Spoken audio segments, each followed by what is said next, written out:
16, 17절입니다. 모세는 지파장 임명과 더불어 12지파의 기본 체제를 정비했으나 그것만으로 공동체가 효율적으로 유지되고 움직일 수는 없었습니다. 바로 행정 조직이 필수적이죠. 하나님께서는 모세에게 각 지파 노인들 중에서 70명의 노인들을 선발하라고 합니다. 이제 그 70장로들이 백성의 장로가 되고 지도자가 될 것입니다. 이스라엘에는 많은 노인들이 있었습니다. 레위기 27장 3절 이하에서 백성들의 연령별 서원값을 보면 60세 이상이 노령층, 즉 노인들로 기준되는 것을 추론할 수 있습니다. 그리고 이미 그 중에서 선발된 일정한 숫자의 대표 노인들, 장로들이 백성들의 행정적인 어르신 노릇을 하고 있었습니다. 앞서 말한 대로 연령별 노인을 말하기도 하나 문맥에 따라 그들 중에 선별된 백성 대표인 행정직위를 가리킬 수 있습니다. 출애굽기 24장을 보면 70장로직은 이미 존재해 있었습니다. 따라서 현재 70장로 인선은 새로운 제도의 설립에 따른 조직 개편이 아니었다고 보아야 합니다. 단지 앞서 존재한 70장로와 현재 70장로들이 동일한 인물들이 아닐 뿐입니다. 어떤 랍비들은 기존의 70장로는 이스라엘이 디베리아에서 불평을 터뜨리다 하나님께 징계받을 때 멸절했다고 생각합니다. 그래서 지금 다시 70명을 뽑는다는 것이죠. 그러나 기존의 대표 장로들이 생존해 있다 해도 현재 작업은 하나님의 명령에 따른 행정 조직의 전면적인 재정비이므로 기존의 장로 조직과는 다른 의미를 지닌다고 볼 수 있습니다. 이 조직은 이제 공적인 국가 제도로 자리를 잡습니다. 이것은 마치 제사가 아담까지 거슬러 올라가는 역사를 지니고 있으나 그것이 레위기에서 표준화 작업을 통해 제도화된 법률로 선포된 것에 비유할 수 있습니다. 하나님께서는 70명 노인들을 선발해 회막에 함께 모이라고 명령하십니다. 이어지는 26절과 30절을 보면 흥미롭게도 여기서 이 회막이 진영 밖에 위치해 있는 것이 분명합니다. 진영 밖의 회막은 무엇일까? 이에 대해 두 가지 견해입니다. 하나는 단일 회막론이고 다른 하나는 이중 회막론 혹은 두 회막론입니다. 두 회막론을 지지하는 이들은 두 가지 회막 전승이 출애굽기 민수기에서 결합됐다 이렇게 봅니다. 첫 번째 것은 원래는 진영 밖의 회막에 있었다는 전승이고 두 번째 것은 나중에 회막을 진영 안으로 배치해 놓았다는 전승이라고 보는 것이죠. 반면에 복음주의에서는 두 회막은 이름만 같을 뿐 목적과 기능이 다른 별개의 시설물이었다 봅니다. 진영 내 시설물은 성막으로 진영 밖의 것은 회막으로 칭하면서 두 회막이 존재했다고 보는 것이죠. 성막과 회막의 차이점은 이렇습니다. 첫째, 성막은 진중에, 회막은 진 바깥에 있습니다. 둘째, 성막은 제사용이고 회막은 신탕용입니다. 셋째, 성막은 제사장이 지키고 회막은 여호수아가 지킵니다. 넷째, 성막에는 하나님이 거하시고 회막에는 하나님이 강림하십니다. 다섯째, 성막은 규모가 크나 회막은 모세의 개인 천막으로 혼자서도 칠 수 있는 작은 규모입니다. 이처럼 두 회막 사이에는 확연한 간격이 있다 보는 것이죠. 출애굽기 33장에서 언급된 회막은 회막 건설 이전에 등장하기 때문에 별개의 회막일 수밖에 없다는 것이 근거입니다. 단일 회막론을 주장하는 사람들은 두 차이는 여러 가지 방식으로 설명할 수 있다고 주장하는데요. 첫째, 성막이 진 밖으로 이동한 것이 진 밖의 회막으로 보는 것이죠. 진 밖으로 이동한 이유는 백성의 범죄 때문이라고 보는 겁니다. 실제로 진 밖 회막에 대한 기사는 모두 범죄 맥락에서 등장합니다. 민수기 11장, 12장, 신명기 31장 보세요. 둘째, 성막에서 제사뿐만 아니고 신탁도 주어졌다고 봅니다. 셋째, 성막의 제사장, 회막의 여호수아의 지킴 역할이 결국 바깥 회막에 제사장이 없다 하는 결론을 낼 필요는 없다고 봅니다. 넷째, 성막에 사용된 동사 샤카안이 있는데요. 이동할 수 있는 그 의미를 내포하고 있습니다. 다섯째, 모세가 천막을 쳤다는 설명을 꼭 혼자 쳤다 하는 의미로 받아들일 필요는 없다고 봅니다.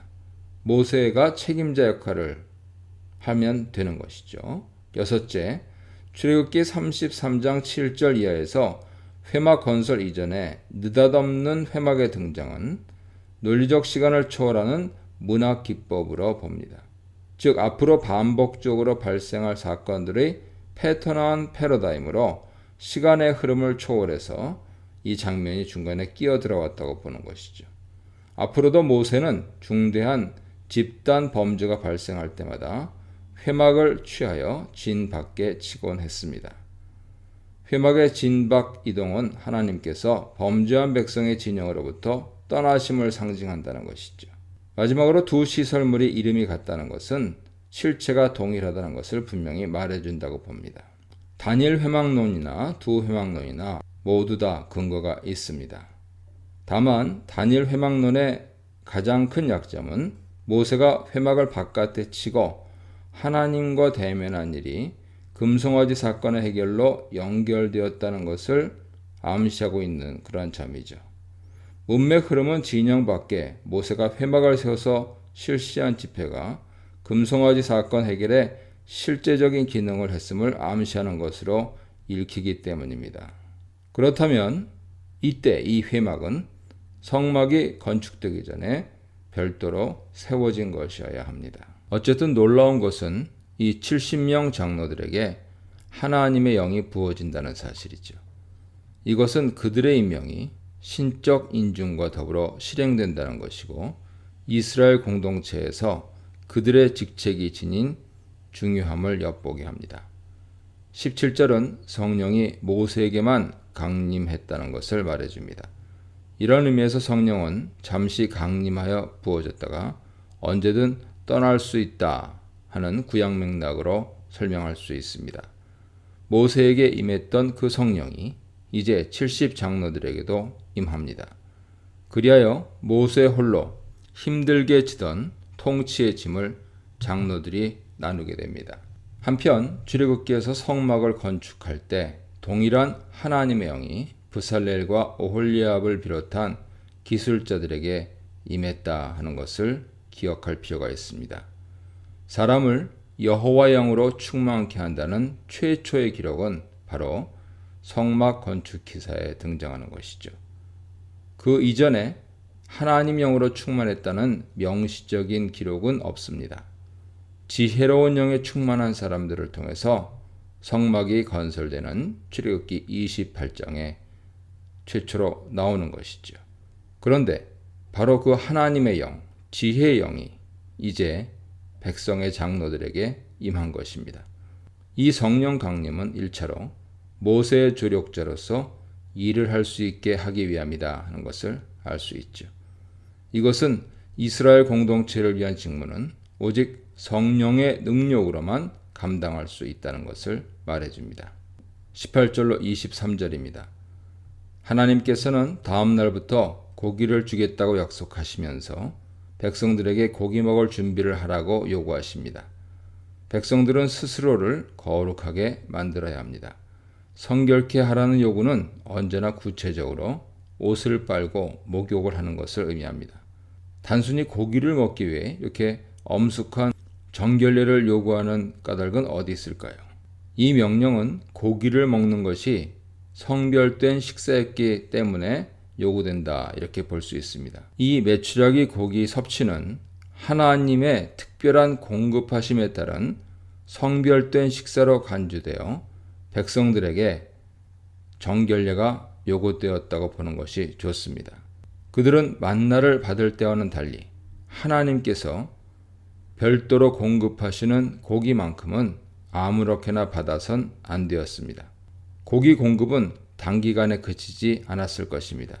이 기묘한 하늘 식량은 한 달 내내 계속 공급될 것이며 매일 입에 한가득 뜯은 고기가 콧구멍으로 밀려 나올 만큼 질리도록 먹어 결국 냄새마저 역겹게 될 것입니다. 여기에는 불평을 터뜨리며 하나님을 멸시한 백성들에게 당신이 살아있음과 무한한 능력을 다시 한번 작정하여 보여주시려는 하나님의 의도가 있습니다. 이에 대한 모세의 반응은 의외입니다. 그는 약간 불신 뉘앙스가 담긴 말로 묻습니다. 백성들 중 보행자들, 즉 보병만 60만 명인데 이 광야 벌판에서 어디서 그런 많은 고기가 공급될 수 있냐는 것이죠.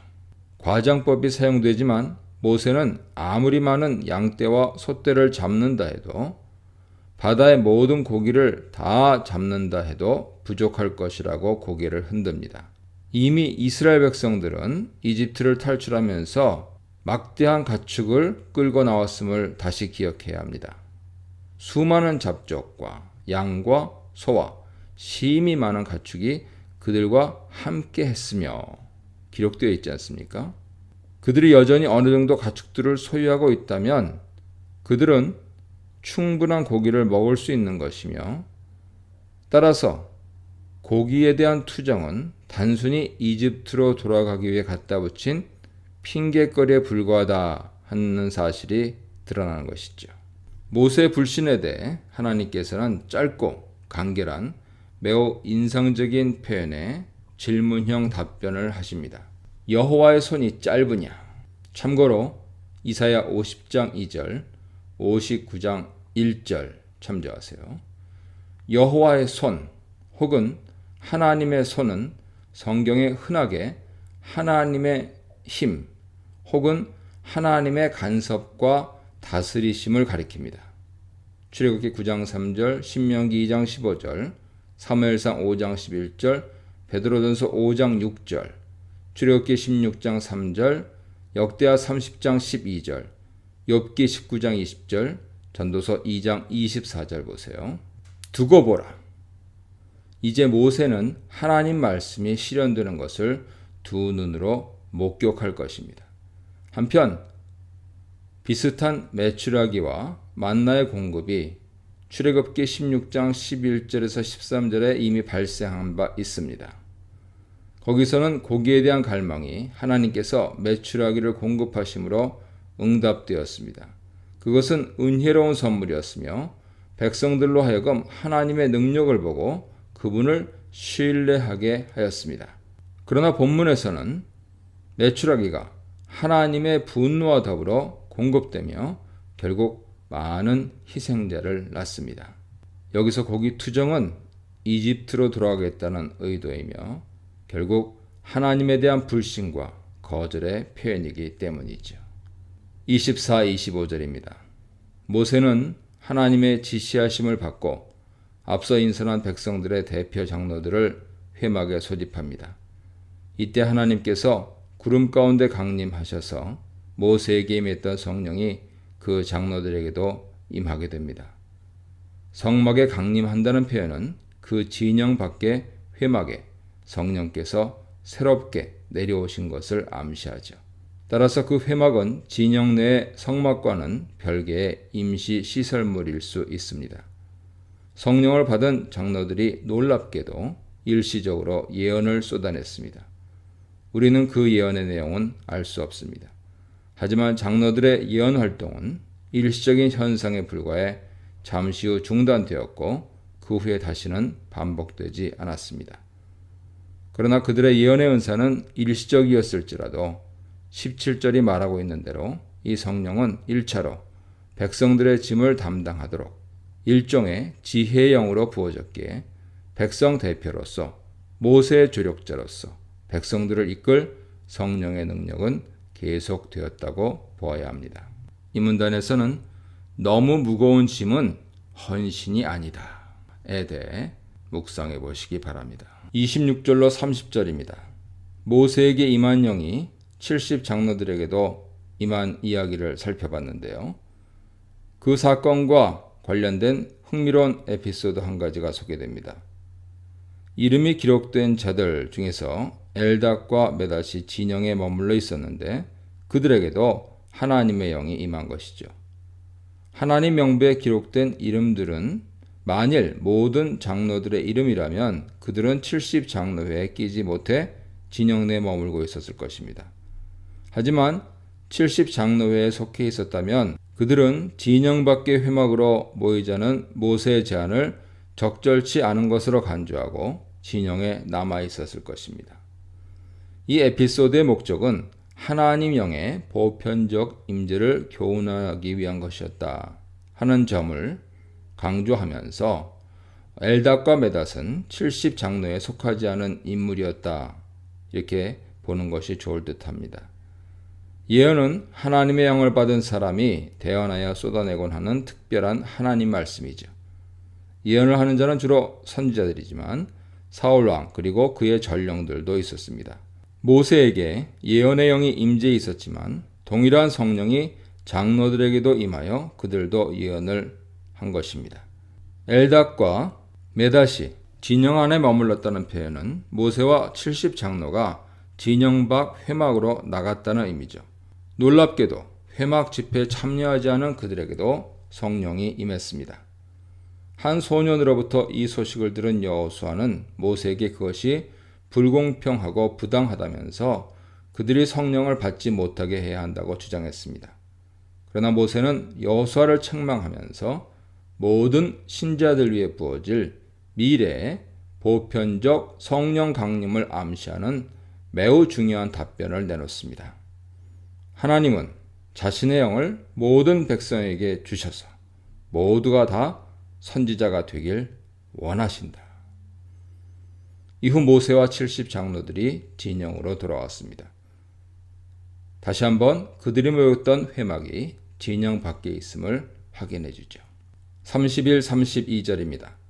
하나님께서 바다에서부터 메추라기를 몰고 오셨습니다. 어떤 이는 여기서 언급된 바다, 얌을 지중해로 보기도 합니다만 시내 반도를 기준으로 동풍과 남풍이 불어오는 바다는 지중해가 아닌 아카바만입니다.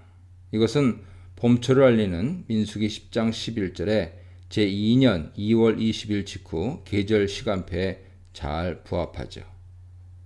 백성들은 아직 봄철을 보내는 중입니다. 따라서 여기 바다, 즉 아카바만에서 불어온 바람은 시편 78편 26절에서 말한 메추라기 떼를 몰고 온 동풍과 남풍이라면 현재 이스라엘 백성들의 위치는 아카바만에서 가까운 바란 광야 아래쪽일 수 있다 이렇게 추론할 수 있습니다.